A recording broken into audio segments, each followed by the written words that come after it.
agar zakat ini bisa berperan optimal dalam menyelesaikan problem ekonomi umat. Yang pertama, yang harus dibangun kesadaran dari umat. Mereka yang harus wajib mengeluarkan zakat itu harus keluarkan. Nah, gitu Kan Pak. begitu. Saya sebenarnya mau ngomong tapi kalau ada Pak Ustadz ini nggak enak saya. Yang kedua adalah harus dikelola secara baik, profesional dan amanah. Yang ketiga, penyalurannya itu harus tepat guna. Tepat guna. Efektif.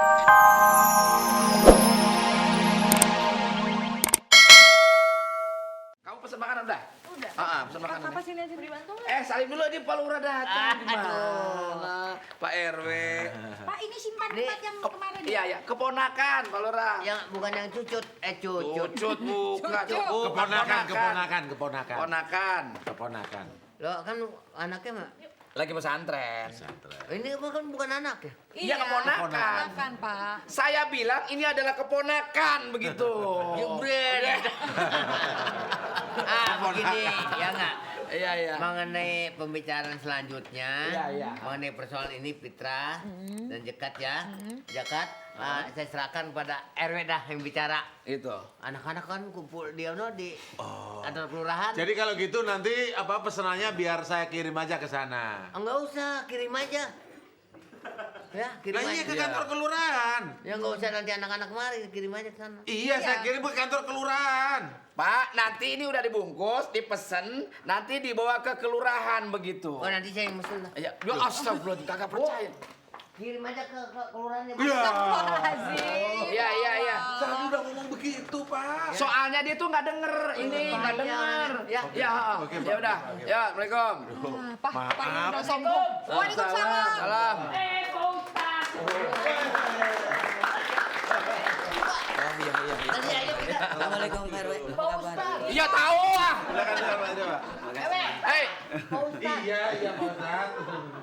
yang sehat siapa, yang sakit siapa dikasih tahu ke kita. Assalamualaikum. Kabar? Baik. Silakan. Waduh. Ini Pak, masalah zakat ini Pak, ini sama Pak Ming ngatur. Kebetulan Pak Ustadz saya kan sebagai pengurus masjid, Masya Allah. bukan pengurus RW, cuman ditugaskan oleh Pak RW katanya kami ini berdua mungkin sama masyarakat dipercayalah, tidak mungkin menggelapkan hal-hal yang demikian. Karena bagi kami kan kehidupan lumayan alhamdulillah cukup. Kami menyalurkan, kalaupun ini kami juga menambahkan zakat, fitrah, zakat. Ngumpul Pak berasnya Pak, tapi alhamdulillah nggak kayak tahun lalu kayaknya. Agak sekarang menurun tahun ini. Kesadarannya tuh kurang atau nggak tahu Dan gimana. kadang-kadang warga sini pada pulang nggak bilang-bilang, mungkin bayar zakat di kampung, boleh-boleh Bisa jadi. saja. Iya, karena memang di kampung itu relatif Iya. secara ekonomi lebih Lebih kurang, membutuhkan, iya. lebih membutuhkan dibanding dengan yang di Jakarta, kan Iya, begitu. Tapi yang harus disadari oleh kita semuanya bahwa zakat ini satu kewajiban, baik itu zakat mal maupun zakat fitrah. Tapi boleh nggak Pak Ustadz saya potong dulu ya, soalnya tetangga suka pada pengen ikut nimbrung kalau jam segini ya Pak ya. Silakan telepon di 021-532-0895. Telepon tentang Ustadz, zakat ya pemirsa. Esensinya zakat ketika Allah memerintahkan manusia berzakat itu artinya apa?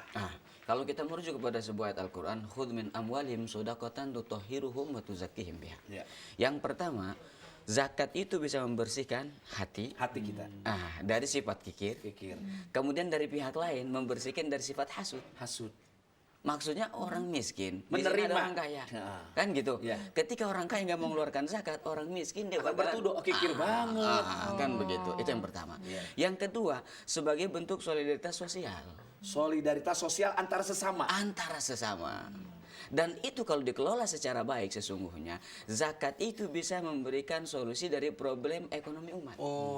Jadi sebetulnya kalau kita merujuk ke zaman Rasulullah, apabila semua orang berzakat dengan baik, maka yang miskin tidak ada. Tidak ada. Miskin. Jangankan pada zaman Rasul. Pajak juga nggak perlu dong kalau gitu. Tidak perlu pada zaman Rasul, nggak pernah ada pajak. Kecuali dari orang non-muslim supaya sama-sama berkontribusi. Jadi kalau sekarang masih ada kesenjangan sosial, ada kemiskinan, pajaknya masyarakat nggak begitu beres, zakatnya nggak begitu beres. Betul. Dua-duanya nanggung. Makanya paling tidak menurut saya agar zakat ini bisa berperan optimal dalam menyelesaikan problem ekonomi umat. Yang pertama, yang harus dibangun kesadaran dari umat. Mereka yang harus wajib mengeluarkan zakat itu harus keluarkan. Nah, gitu Kan Pak. begitu. Saya sebenarnya mau ngomong tapi kalau ada Pak Ustadz ini nggak enak saya.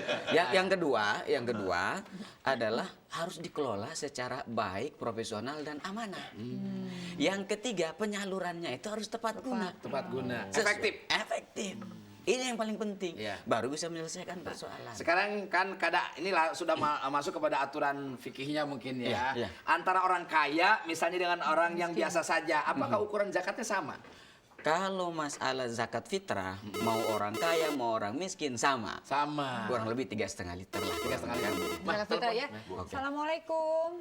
Assalamualaikum. Waalaikumsalam. Dengan siapa Pak? Dengan Osid Pak Orsid? dari Majalengka, Bu. Oh ya silakan Pak langsung. Tapi aja, Pak bisa Orsid. Bapak, mana Ya, Pak? ini mau nanya gini, kalau di kampung saya itu kebanyakan orang ngasih zakat itu masih sama saudaranya sendiri. Misalkan dari anaknya ke neneknya gitu. Itu hukumnya gimana ya? Diterima apa enggak ya itu ya? Oke. Terus yang kedua Pak Ustadz, Ya. rukun Islam zakat itu yang keberapa ya sebenarnya ya? Ya. Ya makasih. Oh, susunannya ya, Pak ya? Susunannya, Ya, ya. Assalamualaikum. Waalaikumsalam. Pak Ustadz aja yang ngomong, Ya, jangan oke. saya. Jangan Pak RW, ntar ngawur. Ya. Jadi zakat ini kan sudah jelas yang berhak untuk menerimanya. Kalau Mustahik, ya. kalau mal itu kan ada 8. 8. Kalau zakat fitrah ini khusus fakir miskin. fakir miskin. Saja. Mengenai keluarga, bagaimana kalau kita menyalurkan zakat kepada keluarga ini? Memang kalau kita bicara secara prioritas, kalau ada orang miskin, yang satu hubungannya jauh, yang satu keluarga. Keluarga lebih diprioritaskan. Tetapi tidak boleh menumpuk kepada keluarga, lalu orang lain tidak kebagian. Ini juga tidak beres. Tetapi kalau kita bicara prioritas, keluarga juga harus didahulukan. Itu yang pertama. Tetapi ada keluarga yang tidak boleh menerima zakat dari kita. Kok bisa begitu, Pak Ustadz? Karena dia merupakan kewajiban kita. Contoh, Iya, iya. seorang Adik kita miskin. seorang anak anak. memberi kepada orang tua, nggak boleh. Nggak boleh zakat. Karena orang tua itu harus dikasih dari Kantong. fulusnya sendiri, kan begitu. Iya. Begitu pula orang tua kepada anak, karena itu tanggungannya. Tapi kalau adik, kakak, paman, nggak ada masalah. Salah. Jadi utama mungkin saudara Yang yang lebih susah konsepnya, gitu, Pak, ya? yang konsepnya adalah pendekatan wajib itu tidak boleh mendapat zakat. Betul. Misalnya saya kasih zakat ke istri saja, jadi di situ juga dong. Iya, Itu kewajiban. nggak boleh. Saya punya anak ngezakat ke anak nggak boleh. Nggak boleh. Itu tanggungan. Tanggungan kewajiban. Terus yang kedua mengenai urutan. Sebenarnya sih kalau menurut saya jangan terlalu dipikirkan urutannya keberapa. Yang paling penting dibangun kesadaran untuk mengeluarkan zakatnya itu. Itu yang paling penting. Jangan satu sadat, sholat, apa puasa, zakat. Betul. Jadi bukan urutan itu ya. Iya, yang Nah, paling katanya Bu Ina, kalau saya sih tahu, Ibu yang belum ngerti silakan. Iya, terima kasih Pak. Iya, Pak Nah, Ustadz ya. ini tadi bicara zakat fitrah adalah untuk fakir miskin. Ya. Dan kita tahu bahwa esensinya dari zakat adalah bagaimana menghilangkan kesenjangan ekonomi kesenjangan antara umat. ekonomi. Betul. Lalu yang tadi kan tinjauan ya kalau zakat biasa itu kan zakat harta itu 2,5%. 2,5%. Tapi apakah itu juga berlaku misalnya gini? Ada orang kaya raya konglomerat tetap 2,5%. Secara fikih dan secara akhlak bagaimana bandingannya itu? Ya, jadi yang wajib tetap 2,5%. Wajib Kalau dia minimal. kaya, 2,5%-nya dia kan berarti lebih Lebih banyak. kan. Lebih banyak. Kan begitu. Akumulasinya ya. tetap. Tetapi perkara dia mau memberikan yang lebih dari 2,5% itu urusannya dia, kan begitu. Itu berarti dia terpacu untuk mengeluarkan sodako, infak dan seterusnya. Tapi kenapa orang kesadaran berzakat itu cuma ada bulan Ramadan aja nih Pak Ustadz? Iya, ya? kenapa mesti bulan Iya Ramadan tuh. itu, Pak? Jadi sebenarnya begini, Kalau kalau matematis cara berpikirnya. itu mungkin yang pertama. Kalau Agama secara matematis. mengenai zakat mal itu matematis, karena kita dengar dari para ulama bahwa di bulan Ramadan itu pahala itu kan dilipat Dilipat gandakan. gandakan. Jadi dia mengambil momentum itu dia keluarkan Jadi pada bulan matematis jadinya, Ramadan. hitungannya Betul. untung aja. Tetapi untuk zakat fitrah memang harus dikeluarkannya bulan Bulan Ramadan. Ramadan. Karena zakat fitrah itu terkait dengan diri dan puasa. Jadi tuhrotan liswaim, membersihkan orang yang berpuasa. Mungkin kita lagi puasa itu kan kadang-kadang kita udah tahu nggak boleh ngomong sembarangan. Iya. Tapi sudah berupaya nyeplos juga omongan-omongan yang nggak enak. Untuk Dibersihkan membersihkannya. dengan zakat fitrah. Fitrah zakat itu fitrah membersihkan. itu- Membersihkan. Aku kan ngomong begitu. Kan, Pak Ustadz, zakat fitrah itu batasnya sampai sebelum kita sholat. Betul. Gitu ya. Jadi sebelum kita sholat, para ulama memberikan kesempatan dari awal Ramadan sebenarnya sudah boleh. Oh, boleh. Kalau bicara bolehnya. Tetapi tidak boleh melewati khotib sudah naik mimbar. Gini Pak Sekarang- Ustadz, sekarang ini saya boleh kan nih ya? RW Pak ya, kadang-kadang ada orang datang ke saya minta bantuan untuk bayar zakat. Jadi minta uang untuk bayar zakat itu gimana itu Pak? Kalau dia tidak mampu tidak wajib mengeluarkan zakat. Pak RW itu kasih tahu kalau orang tidak mampu jangan pinjam untuk bayar zakat. Yang tidak mampu berhak menerima zakat. Menerima zakat. Yang mampu kewajiban membayar Memberikan. zakat. Gimana yang diajarkan di madrasah kemarin? Nggak masuk terus kalau Ustaz datang nih. Loh, yang ngomong siapa itu? Ya Pak Ustaz. Oh iya, yang Saya dulu punya ya. murid. Meskipun kalau zakat fitrah semua diri harus dizakati. Ya. Jadi kesimpulannya zakat itu adalah pada dasarnya adalah bagaimana membersihkan kita dan mencegah hasut dari orang lain.